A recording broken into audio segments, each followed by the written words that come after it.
Assalamualaikum warahmatullahi wabarakatuh. Alhamdulillahi hamdan katsiran tayyiban mubarakan fih kama yuhibbu rabbuna wa yarda. Wa asyhadu an la ilaha illallah wa asyhadu anna Muhammadan abduhu wa rasuluh sallallahu alaihi wasallam tasliman katsira. Allahumma salli wa sallim wa barik ala nabiyyina Muhammadin wa ala alihi wa ashabihi wa man tabi'ahu ila yaumiddin amma ba'da. Bapak Ibu para jamaah rahimakumullah, alhamdulillah Allah memberikan taufik kepada kita untuk melaksanakan ketaatan yang sangat utama, yakni salat jamaah dilanjutkan thalabul ilmi. Menika mujudaken pengawasan kula ingkang pungkasan saderengipun mlebet bulan Ramadan. Insyaallah nanti bulan Ramadan itu akan kita lanjutkan, hanya waktunya berubah, yakni menjelang program MBG, makan bergizi gratis. Terus MBSK itu sudah punya program MBG ini bahkan jauh sebelum pergantian presiden. Alhamdulillah.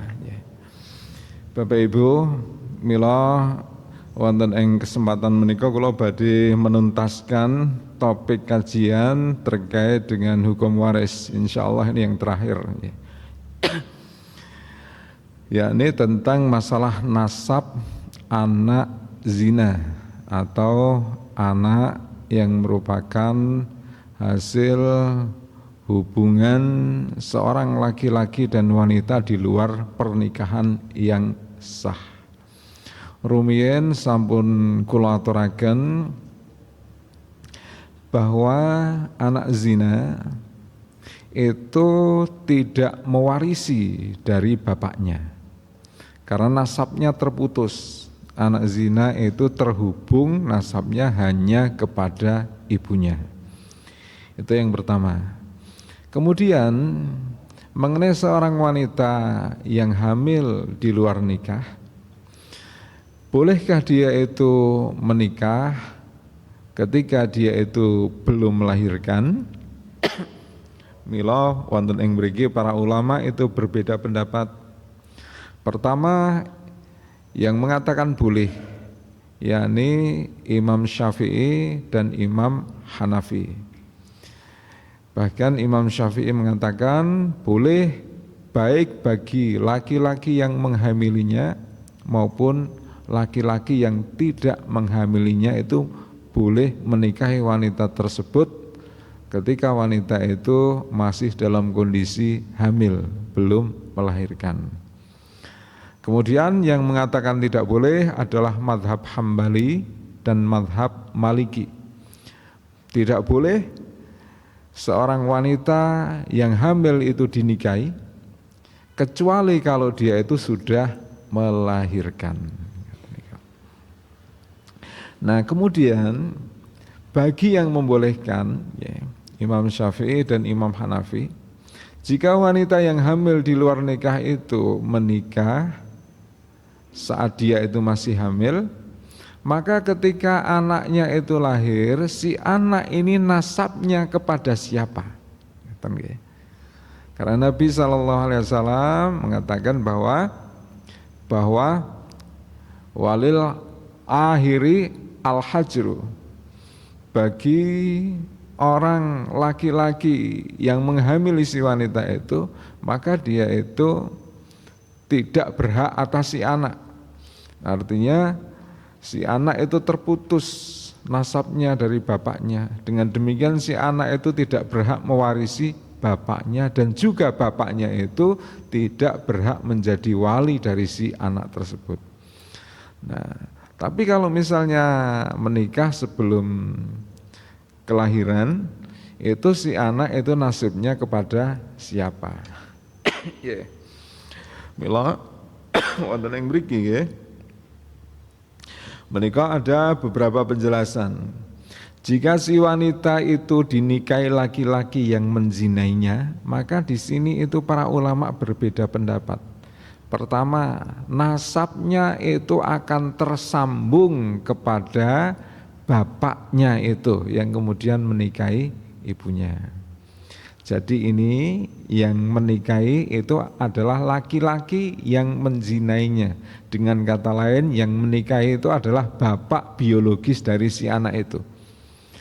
Nah, ketika dinikahi si wanita itu sebelum melahirkan, maka tersambung nasabnya dengan perincian menurut mazhab Syafi'i. Jika si anak itu lahir setelah 6 bulan, maka nasab itu tersambung pada bapaknya. 6 bulan sejak akad nikah, tersambung pada bapaknya. Tapi kalau si anak itu lahir sebelum 6 bulan sejak akad nikah, maka nasab si anak itu tidak tersambung kepada bapaknya.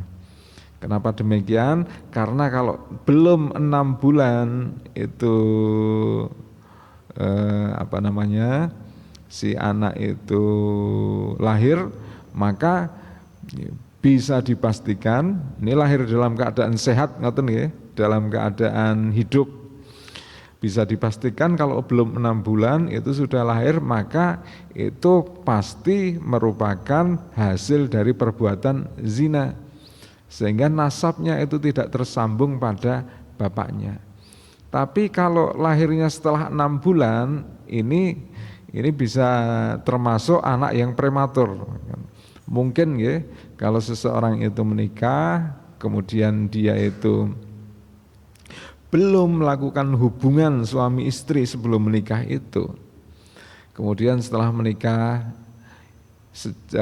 jarak 6 bulan sejak akad nikah, itu si anak lahir dalam keadaan hidup, maka bisa ini merupakan anak yang prematur, sehingga ini nasabnya itu tersambung kepada bapaknya dengan anggapan, dengan asumsi bahwa anak ini adalah anak prematur yang dia itu bukan merupakan hasil dari perbuatan zina.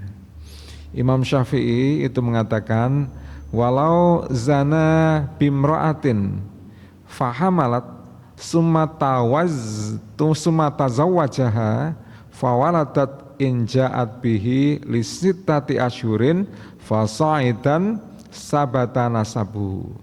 Ketika ada seorang berzina dengan seorang wanita sampai hamil, kemudian si laki-laki itu menikahinya, maka bila si wanita melahirkan setelah 6 bulan atau lebih, nasab anak tersebut bisa tersambung kepada bapaknya. Kemudian bagaimana jika sebelum 6 bulan? Wa in ja'at bihi li aqalla min sittati asyhurin, dan bila si anak lahir kurang dari 6 bulan, lam yasbut nasabuhu illa ayyadda'iyahu wa lam yakul innahu minaz zina. Maka anak itu tidak bisa tersambung dengan bapaknya kecuali suami mengakui bahwa anak itu adalah anaknya dan tidak menuduhnya, tidak mengatakannya sebagai anak hasil zina.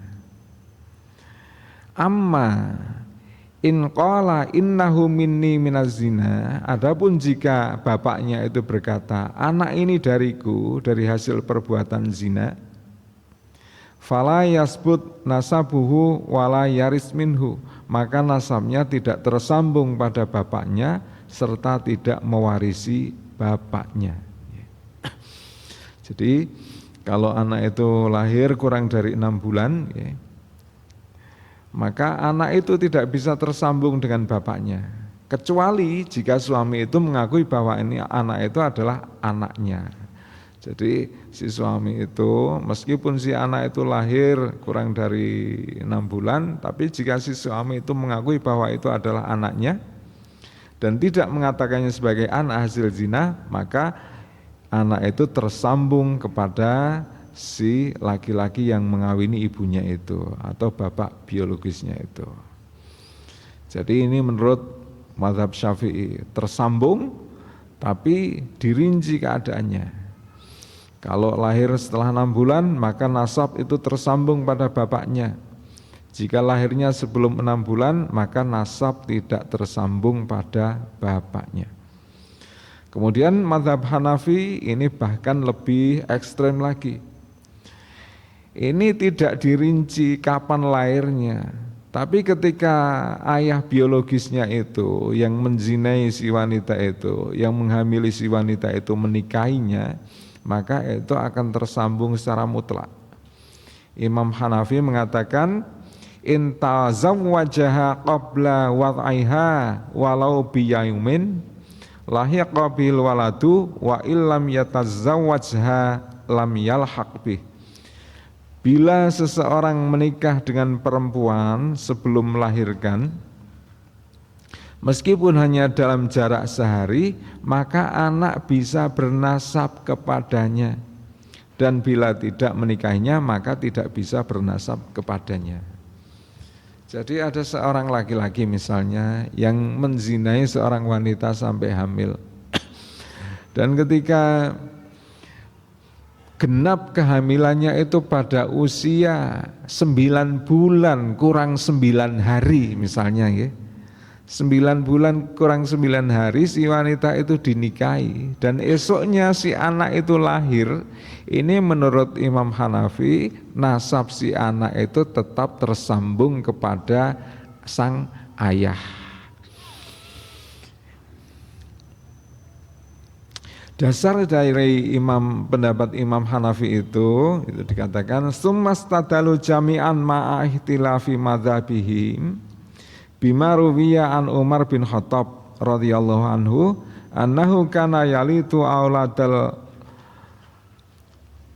al-baghaya fil jahiliyati bi abaihim.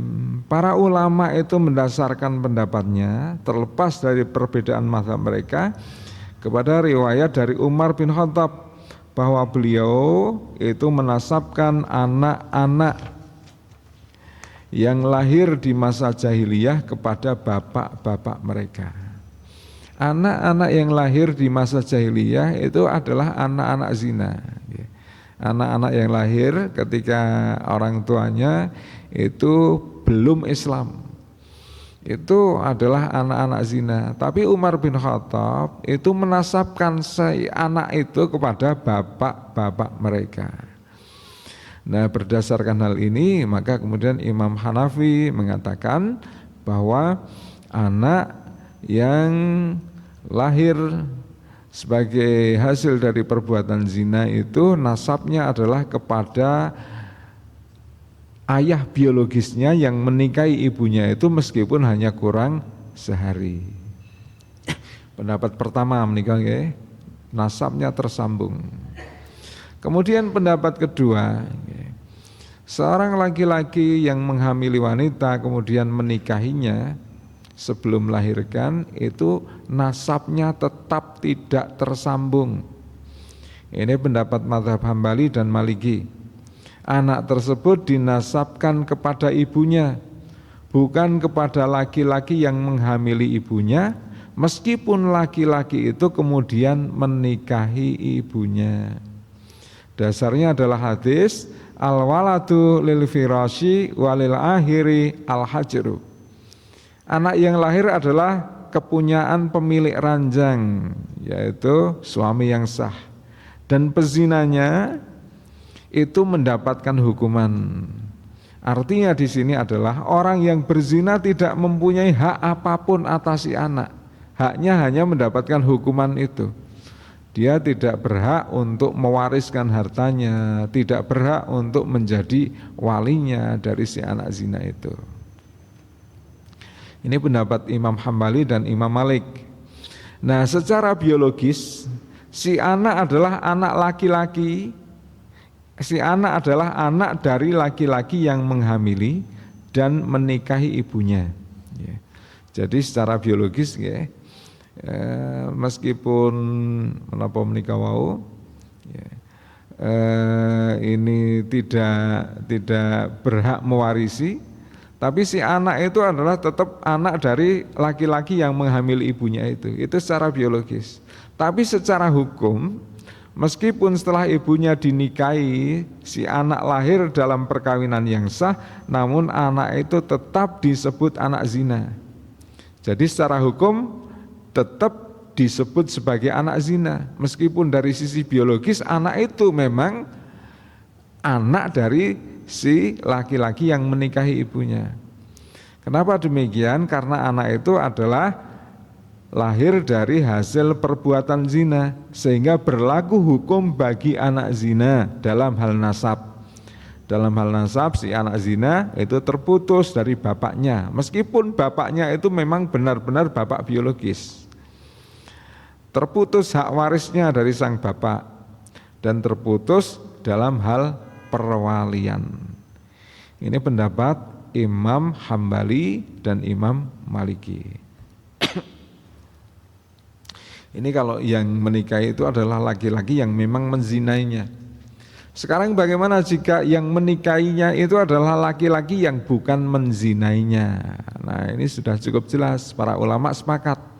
Si anak dinasabkan kepada ibunya, bukan kepada laki-laki yang menzinai dan menghamili ibunya, dan tidak juga kepada laki-laki yang menikahi ibunya ya, setelah ibunya melahirkan.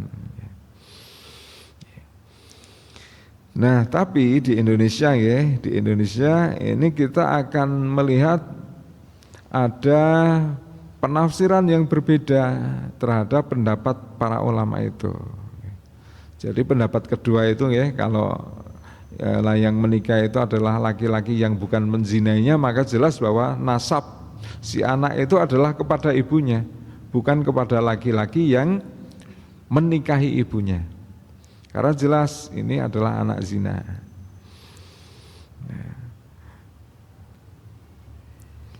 Kalau di Indonesia ini ya, ini kita bisa mengkaji pendapat NU dan Muhammadiyah ya. Kalau Muhammadiyah itu mengikuti pendapat di atas, bahwa si anak itu nasabnya adalah kepada sang ibu, bukan kepada laki-laki yang menikahi ibunya itu. Nah, tapi meskipun demikian nasabnya kepada sang ibu, laki-laki yang menikahi ibunya itu tetap bertanggung jawab atas nafkah, pendidikan dan kesehatan anak tersebut, karena dia adalah anak istrinya. Jadi kalau misalnya ada seseorang, ini seorang laki-laki yang bukan menghamili si wanita itu, tapi kemudian si laki-laki itu menikahi si wanita yang hamil itu, jelas nasab si anak itu tidak bersambung kepada laki-laki yang menikahi si ibu itu.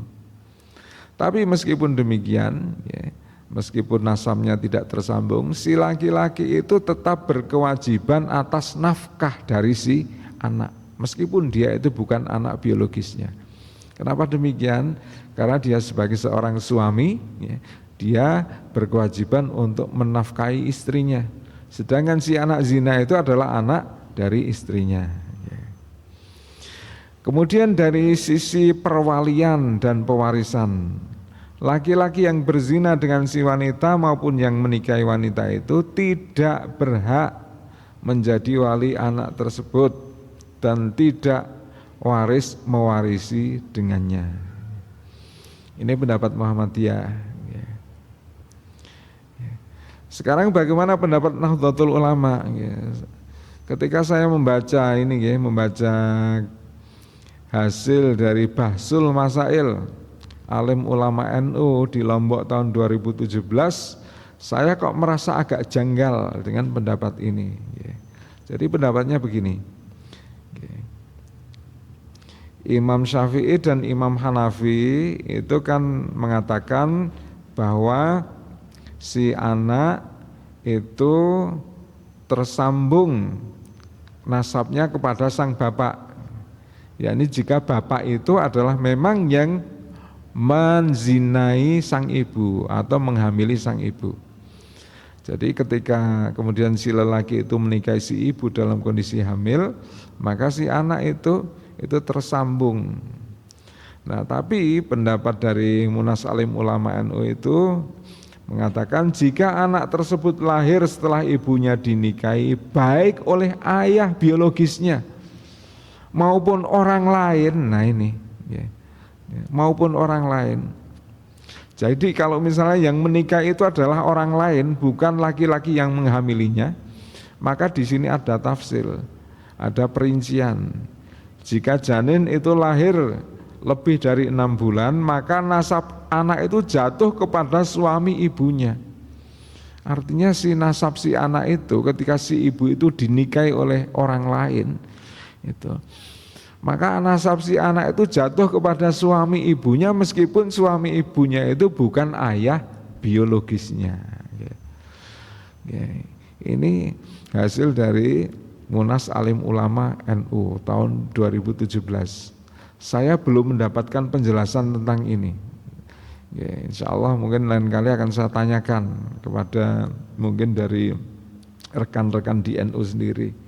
Apakah memang orang lain, laki-laki lain jika menikahi wanita hamil itu kemudian si anak itu nasabnya tersambung kepada si orang yang menikahi ibunya ini.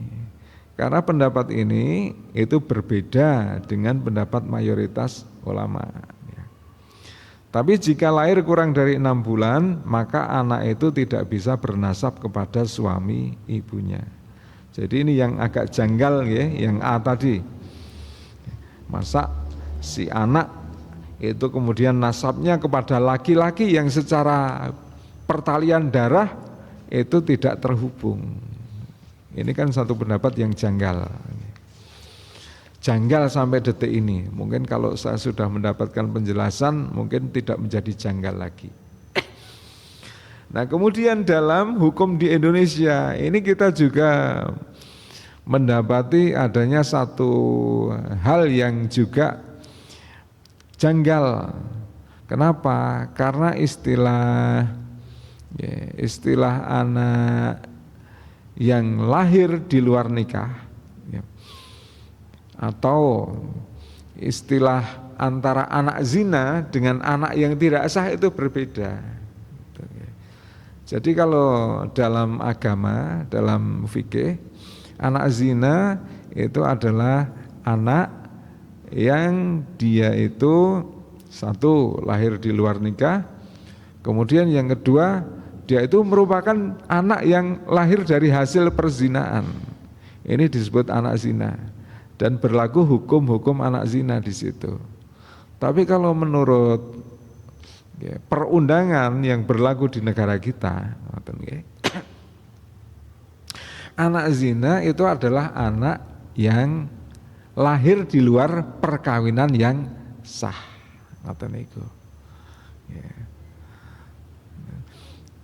Jadi kalau misalnya anak itu merupakan hasil perbuatan zina, tapi ketika lahir dia itu si istri itu sudah terikat dalam pernikahan, maka tidak disebut sebagai anak zina. Nah, ini perundangan yang berlaku di negeri kita seperti ini.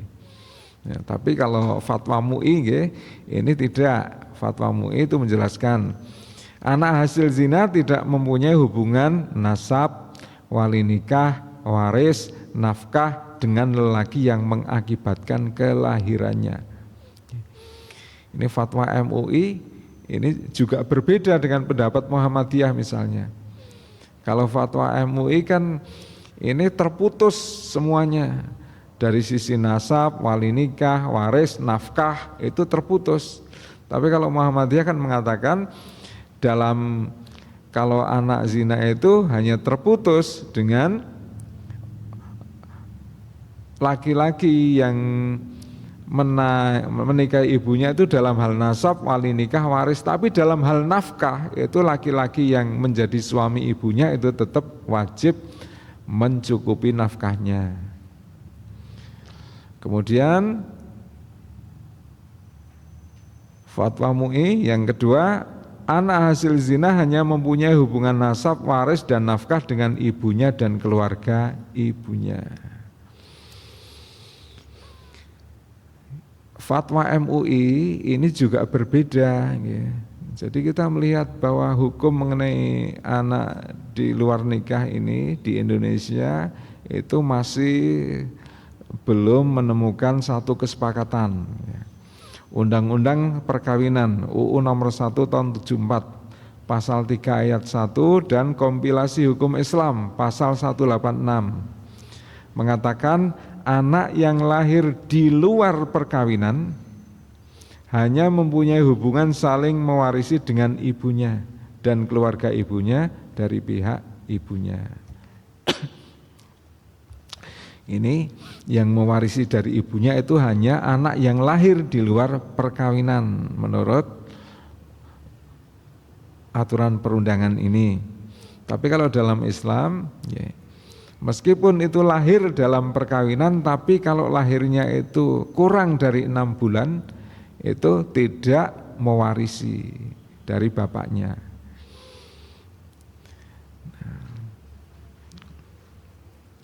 Nah kemudian itu tambah apa lagi? Tambah menjadi ruwet lagi ketika ada putusan MK. Putusan MK yang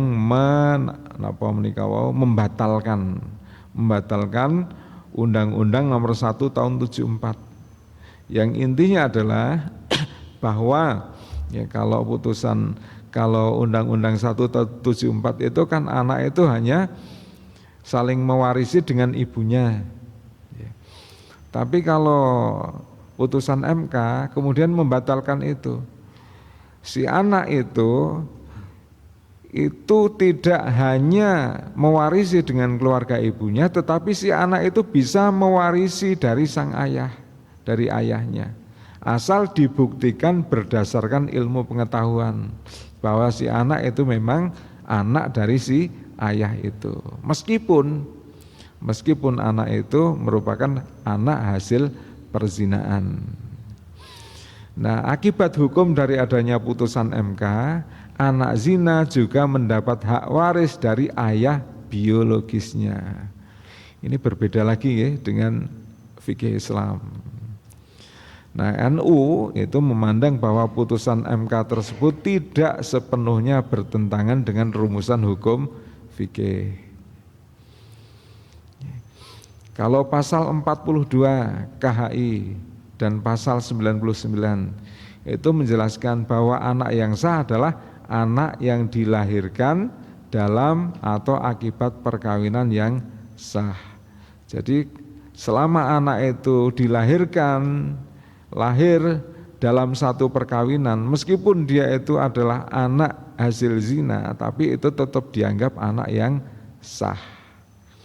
Sehingga kemudian kalau Muhammadiyah itu menilai anak hasil zina tersebut dimungkinkan untuk dinasabkan kepada laki-laki yang menikahi ibunya.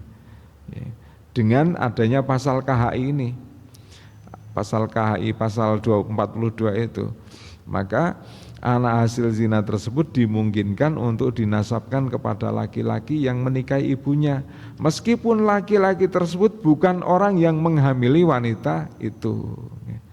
Ini kira kacau ya, kacau. Karena jelas ya, itu tidak memiliki pertalian darah, tapi karena adanya pasal 42 KHI itu, maka si anak itu menjadi dimungkinkan untuk dihubungkan nasabnya kepada laki-laki yang menghamili, yang bukan menghamili wanita itu, yang bukan bapak biologis dari si anak. Kenapa demikian? Karena kemungkinan dalam KHI dan Undang-Undang nomor 1 tahun 74 itu ditetapkan demikian adalah demi kemaslahatan dan kebaikan anak tersebut. Lantas kemudian dijelaskan di bawahnya, jika anak hasil perzinahan itu telah dinasabkan kepada pria yang menzinai ibunya, karena pria tersebut telah menikahi ibunya itu, lalu pria tersebut menceraikan ibunya itu, maka hubungan antara pria dan anaknya itu tetap sebagai ayah dan anak dari sisi nasab, nafkah, pendidikan, kesehatan, perwalian, pewarisan, dan seterusnya. Karena perceraian suami istri tidak mempunyai dampak hukum dalam hubungan nasab antara seorang ayah dan anaknya. Ngoten niku nggih. Nggih, dados perundangan di Indonesia mengenai nasab anak hasil zina itu tampak belum menemukan satu kata sepakat. Jadi mereka masih berbeda pendapat dalam menafsirkan, ya, terutama pendapat-pendapat para ulama. Ya. Namun yang jelas bahwa yang banyak diikuti adalah pendapatnya menikah, ya, pendapatnya Imam Syafi'i dan Imam Hanafi itu. Jadi selama si anak itu lahir belum 6 bulan sudah lahir, maka nasab si anak itu adalah kepada ibunya, bukan kepada bapaknya. Artinya si anak yang lahir kurang dari 6 bulan itu bukan merupakan anak dari si bapaknya itu. Tapi kalau lahirnya itu setelah 6 bulan lebih, maka si anak hasil zina itu nasabnya bisa terhubung kepada sang bapak. Nah, saya kira ini ya Bapak Ibu. Jadi panjenengan mempunyai gambaran, ya, karena ini merupakan satu fenomena yang meskipun tidak banyak tapi ada di tengah masyarakat kita. Jadi panjenengan bisa kalau mendapati ada satu kasus seperti ini, panjenengan bisa urun rembuk, bisa memberikan masukan. Oh, ini si anak ini berhak tidak mewarisi dari orang tuanya. Ya. Kalau si anak itu anak zina, maka ditelisik dulu. Dulu ketika menikah itu lahirnya itu berapa bulan jaraknya setelah akad nikah. Nah, saya kira demikian ya. Insyaallah ini adalah topik terakhir terkait dengan fikih mawaris atau fikih faraid. Ya. Semoga bapak-bapak meskipun tidak memahami secara utuh, tapi paling tidak panjenengan bisa mendapatkan gambaran secara global mengenai logika pewarisan di dalam Islam, serta bagaimana Islam itu memberikan solusi atau memberikan jalan keluar dari berbagai masalah pewarisan di dalam menapa menika wau sengketa yang muncul di tengah suatu keluarga atau di tengah masyarakat. Saya kira demikian, semoga bermanfaat. Tasih wonten wekdal mboten? Oh sampun, nggih, nggih. Letakon saat niki leh kula jawab sok Syawal.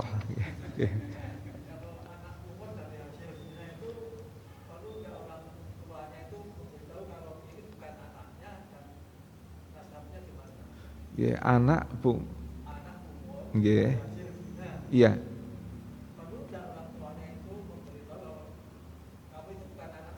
Perlu, nggih.